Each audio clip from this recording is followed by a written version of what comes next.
जय हिंद, बहुत बहुत स्वागत। देखिए, हम लोग साइंस का एक महा सीरीज चला रहे हैं जिसमें हमने कहा था कि 500 प्रश्न लेंगे सर, और किसी न किसी एग्जाम में पूछे हुए सवालों को डिस्कस कर रहे हैं।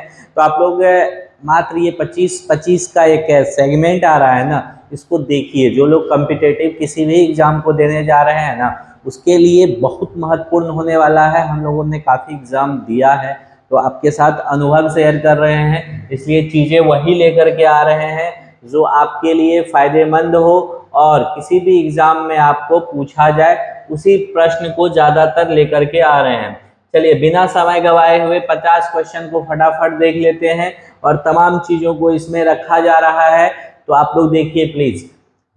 रक्त कैंसर, जिसको ल्यूकीमिया भी कहते हैं, कि रोकथाम में कौन सा रेडियो समस्थानिक का प्रयोग होता है? तो ये तो सब आदमी खूब घिना करके जानते होंगे कि इसमें कोबाल्ट 60 का प्रयोग होता है। कोबाल्ट 60 जो कोबाल्ट का एक समस्थानिक है, उसी का प्रयोग होता है।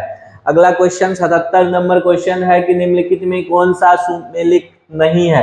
कोबाल्ट 60 शरीर के अंतरंग के अर्बुद का उपचार, सही है। कैंसर वाले में होता है। आयोडीन 131 थायराइड में होता है, सही है। फास्फोरस 32 श्वेत रक्तता का उपचार, ये भी सही है सर। लेकिन गोल्ड 198 जो एक गोल्ड का अर्थात सोना का आइसोटोप्स है, इसका उपयोग रेटिना के 200 का उपचार में नहीं होता है सर। इसका भी प्रयोग कैंसर के ही उपचार में होता है। याद रखिएगा, किसके उपचार में?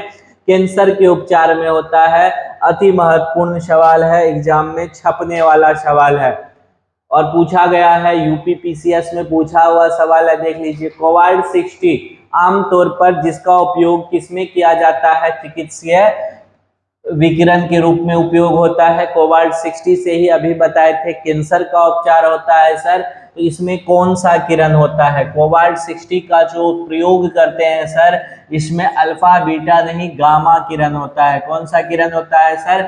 गामा किरण होता है। अति महत्वपूर्ण बताए थे, ये न्यूट्रल किरण है। ये गामा रे जो है ये न्यूट्रल होता है। इसके लॉस और गेन से ना आवेश में अंतर होता है और ना ही द्रव्यमान में। हम लोग पीछे डिस्कस किए थे इस चीज को।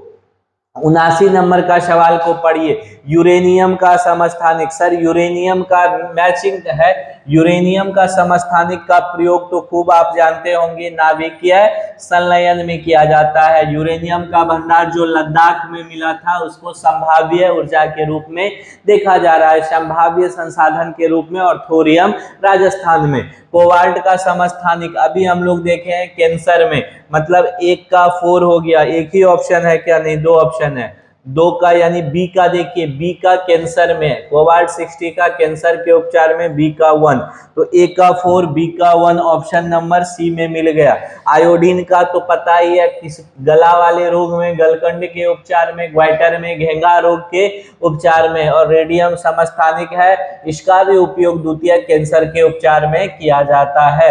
यानी ऑप्शन नंबर सी आपका सही है। मैचिंग टाइप यूपीपीएससी में पूछा हुआ सवाल है, आप देख सकते हैं। ये घटना चक्र वाला क्वेश्चन जो रिपीटेड होता है ना, ये आपके लिए बहुत महत्वपूर्ण होने वाला है। इसलिए इस सीरीज को आप लोग लगातार देखिए, अनवरत देखिए।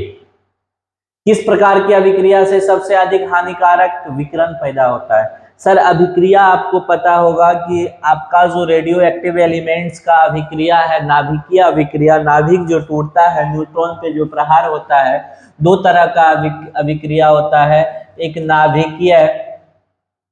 एक नाभिकीय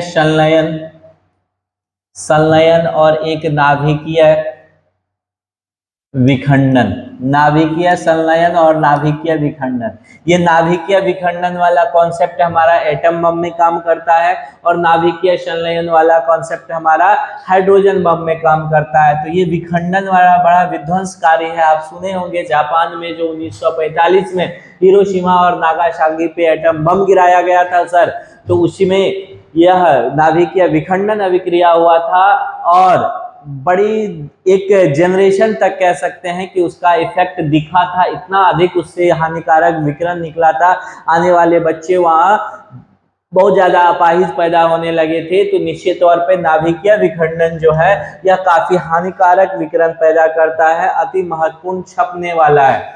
परमाणु विखंडन डैश की अभिक्रिया है। परमाणु विखंडन में क्या होगा सर, एक भारी परमाणु के नाभिक टूट करके छोटे छोटे नाभिकों में बटेंगे।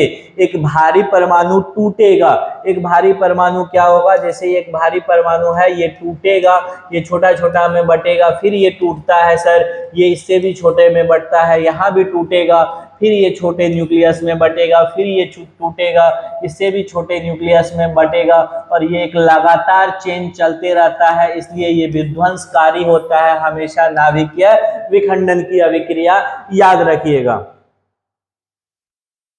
अब देखिए, परमाणु विखंडन की घटना अत्यधिक ऊर्जा उत्पन्न करती है, ऑब्वियसली करती है, एटम बम कितना खतरनाक है। वह अभिक्रिया जिसमें एक नाभिक दो भागों में टूट जाता है परमाणु विखंडन कहलाता है। तो देखिए दोनों बात तो सही है, ये भी सही है और अभिकथन भी और कारण भी सही है, लेकिन इससे ये नहीं स्पष्ट हो रहा है ना कि क्यों ये खतरनाक होता है, अधिक ऊर्जा क्यों उत्पन्न करता है। तो मतलब कथन और कारण दोनों सही है, लेकिन एक्सप्लेनेशन की कोई बात नहीं है इसमें। आरआरबी एनटीपीसी का पूछा हुआ सवाल है, छपने वाला सवाल। अगला सवाल लीजिए सर, 83 नंबर सवाल आपके स्क्रीन पे दिख रहा होगा। इस सवाल का आंसर बताइए क्या होना चाहिए। परमाणु बम किस सिद्धांत पर आधारित होता है, अभी हम डिस्कस किए थे इस सवाल को। परमाणु बम जो है ना, अनियंत्रित नाभिकीय विखंडन पर काम करता है, अनियंत्रित नाभिकीय विखंडन के कॉन्सेप्ट पे काम करता है, नियंत्रित नहीं अनियंत्रित। परमाणु प्रस्फोटन किसके द्वारा होता है, रासायनिक अभिक्रिया, नियंत्रित, श्रृंखला अभिक्रिया, अनियंत्रित। परमाणु प्रस्फोटन जब भी होगा सर, तो इसका सही आंसर क्या होगा बताइए। अति महत्वपूर्ण एग्जाम में छपने वाला सवाल है, बिल्कुल अभी हम लोग दिखे थे, अनियंत्रित श्रृंखला अभिक्रिया, अभी एक चेन हम बनाए थे ना, ये अनियंत्रित श्रृंखला अभिक्रिया है, याद रखिएगा। अगला सवाल, जापान पर गिराए गए बताए थे 1945, याद कीजिए जापान में हिरोशिमा और नागासाकी पे 6 अगस्त और 9 अगस्त को बम गिराया गया था। तो उसमें जो पहले गिराया वो बच्चा था, मतलब लिटिल बॉय, फिर वो बड़ा हो गया 9 तारीख को, और बड़ा होकर के आदमी बनकर के मोटा हो गया, मतलब फैटमैन। ऐसे भी याद रखिएगा, जो पहले गिरा होगा वो छोटा होगा, बच्चा होगा, इसीलिए लिटिल बॉय। फिर जो 9 अगस्त को गिरा था तब तक वह खा पी के मोटा के बड़ा हो गया, इसलिए फैट मैन। लिटिल बॉय और फैट मैन इसका सही आंसर हो जाएगा। क्वेश्चन नंबर 86 लीजिए। वर्ष 1945 में अभी बात कर रहे थे, नागासाकी में जो बम गिराया गया था उसमें कौन सा विस्फोटक प्रयोग हुआ था, उसमें कौन सा विस्फोटक हुआ था, प्लूटोनियम। कौन सा विस्फोटक यूज हुआ था, प्लूटोनियम का यूज हुआ था। अति महत्वपूर्ण एग्जाम में छपने वाला सवाल है, भूलिएगा नहीं। 87 नंबर सवाल लीजिए, न्यूक्लियर संलयन के दौरान क्या होता है। तो दो हल्के न्यूक्लियर संलयन, यस सर, यही अभिक्रिया होता है सूर्य में। सूर्य से जो ऊर्जा मिलता है ना, उसमें यही अभिक्रिया होता है। सोच सकते हैं कितना ज्यादा पावर होता है कि अब गर्मी आ रहा है, इफेक्ट दिखने लगेगा। अभी जैकेट में है, आप 2 मिनट में जैकेट खुलवा देता है, यही न्यूक्लियर संलयन अभिक्रिया है। इसमें दो हल्के परमाणु हाइड्रोजन 11 और हाइड्रोजन 11 मिलकर के हीलियम 24 में कन्वर्ट होते हैं, इसीलिए यह क्या होता है, नाभिक के दो हल्के परमाणु मिलकर के बड़े न्यूक्लियस में कन्वर्ट होते हैं। दो छोटे छोटे न्यूक्लियस बड़े न्यूक्लियस में कन्वर्ट होकर के इस अभिक्रिया को करते हैं न्यूक्लियर संलयन को। सूर्य में होने वाली अभिक्रिया न्यूक्लियर संलयन है। सौर ऊर्जा किससे प्राप्त होता है, तो न्यूक्लियर संलयन से प्राप्त होता है। छपेगा क्वेश्चन, दिमाग में सेट कर लीजिए। निम्नलिखित में से कौन सा सौर ऊर्जा का स्रोत है, तो सर सौर ऊर्जा का स्रोत अभी तो बताए हैं। सौर ऊर्जा का स्रोत कौन सा हो जाएगा, कौन सा हो जाएगा, नाभिकीय संलयन। अभी बोले थे ना, सौर ऊर्जा में नाभिकीय संलयन होता है। हाइड्रोजन बम भी सर अभी बताए थे, इसी सिद्धांत पर काम करता है, लेकिन कौन सा, अनियंत्रित होगा। जब भी सर संलयन और विखंडन दे दे उसमें नियंत्रित वर्ड यूज मत कीजिएगा प्लीज, अनियंत्रित होगा। उसी को नियंत्रित करने के लिए हम लोग मंदक का उपयोग उसमें करते हैं, ठीक है ना। तो ये हो जाएगा अनियंत्रित संलयन अभिक्रिया।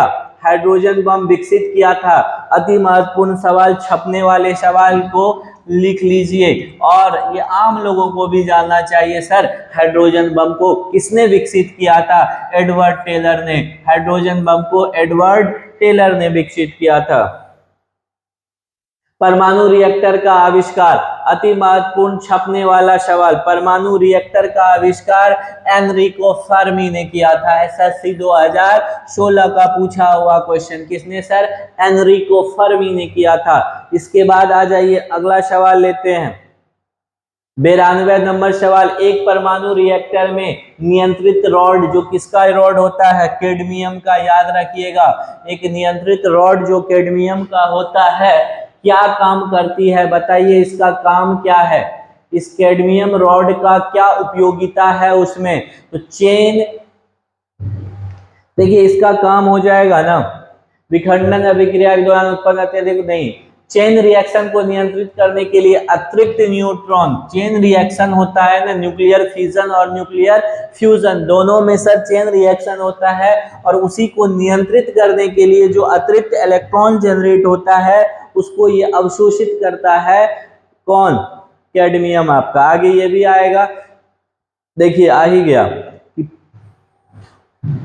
परमाणु रिएक्टर में विखंडन प्रक्रिया की दर को नियंत्रित करने के लिए डैश का प्रयोग किया जाता है, जो खुद में ही विखंडन के बिना न्यूट्रॉन अवशोषित करता है। अभी देखे थे हम लोग, कैडमियम का उपयोग होता है। किसका उपयोग होता है? कैडमियम का उपयोग होता है। नाभिकीय रिएक्टरों की मूल क्रिया क्या है? नाभिकीय रिएक्टरों की मूल क्रिया क्या है? संलयन, रेडियो सक्रियता, विखंडन। तो नाभिकीय रिएक्टर में मूल रूप से विखंडन होगा। ऑप्शन नंबर सी के साथ जाइए। किस ऑप्शन के साथ जाइएगा? ऑप्शन नंबर सी के साथ जाइए। चलिए 95 नंबर क्वेश्चन पढ़ लेते हैं। कलपक्कम के फास्ट ब्रीडर रिएक्टर में निम्नलिखित में से कौन सा एक शीतलक प्रयोग में लाया जाता है? अति महत्वपूर्ण। अगर अच्छी, देखिए ये छोटा छोटा एग्जाम में ये सब क्वेश्चन नहीं आएगा, लेकिन पीसीएस वगैरह अगर बड़े लेवल का एग्जाम देने जा रहे हैं, देख सकते हैं यूपी पीसीएस में ये पूछा हुआ सर सवाल है, और इसका सही आंसर हो जाएगा द्रवित सोडियम। द्रवित सोडियम। नाभिकीय अभिक्रिया के दौरान श्रृंखला अभिक्रिया को नियंत्रित करने के लिए न्यूट्रॉनों का अवशोषण करने हेतु किसका उपयोग होता है? एक तो ऊपर देखे थे कैडमियम का उपयोग होता है, अभी देखे थे कैडमियम का, इसके अलावा बोरोन का भी आप उपयोग कर सकते हैं, क्योंकि ऑप्शन में कैडमियम नहीं है। निम्न में से कौन सा पदार्थ नाभिकीय रिएक्टर में मंदक का काम करता है? नाभिकीय रिएक्टर में मंदक का काम भारी जल। नाभिकीय रिएक्टर में मंदक का काम कौन करता है सर? भारी जल करता है। आने वाले वनडे एग्जाम में डायरेक्ट उठा के छापेगा यहाँ से क्वेश्चन, केमिस्ट्री का ये इंपॉर्टेंट सेगमेंट चल रहा है। नाभिकीय रिएक्टर में निम्नलिखित में से किसे मंदक के रूप में उपयोग में लाया जाता है? अभी देखे थे भारी जल। अगर भारी जल ऑप्शन में नहीं है तो ग्रेफाइट का भी उपयोग किसके में? मंदक के रूप में किया जाता है। अति महत्वपूर्ण, अगर दोनों रहेगा तो दोनों हो जाएगा। नाभिकीय रिएक्टर में भारी जल का क्या कार्य होता है? अभी बताए थे भारी जल का क्या काम है? न्यूट्रॉन की गति को कम करना। भारी जो भी मंदक होगा उसका काम ये है क्या? गति को कम करना। जो भी हो जाएगा मंदक का काम क्या हो जाएगा? न्यूट्रॉन की गति को कम करना। और 100 और आज के सीरीज का आखिरी सवाल आपके नाम। किसी परमाणु रिएक्टर में भारी जल क्या होता है? क्या होता है भारी जल? भारी जल क्यों कहते हैं? तो भारी जल, देखिए भारी जल का सूत्र होता है D2O। डी क्या है? ड्यूटोरियम। ये क्या है? हाइड्रोजन का एक समस्थानिक है, इसीलिए इसको भारी जल कहा जाता है। मतलब हाइड्रोजन के अपेक्षाकृत भारी समस्थानिक का एक ऑक्साइड होता है, इसीलिए इसको भारी जल कहते हैं। और हाइड्रोजन का हम लोग पीछे देखे थे, रेडियो एक्टिव समस्थानिक जो होता है वो ट्राइटियम होता है। क्या होता है? ट्राइटियम होता है। तो ये अनवरत सीरीज चलेगा सर, आप बस बने रहिए। 5, 10, 20 जितने लोग देखते हैं अभी उतना ही मोटिवेशन हम लोग के लिए काफी है। एक बड़े लक्ष्य की ओर बढ़ना है तो पहला कदम छोटा ही रखना होता है, सबों को रखना होता है। तो बस थोड़ा सा प्यार और सपोर्ट बनाए रखें। अनवरत आपके लिए प्रयासरत हैं, मेहनत कर रहे हैं खुद के लिए और आपके लिए भी, और आपको भी आपके लक्ष्य तक ले चलेंगे। मिलते हैं, मिलते रहेंगे। बहुत बहुत धन्यवाद। जय हिंद।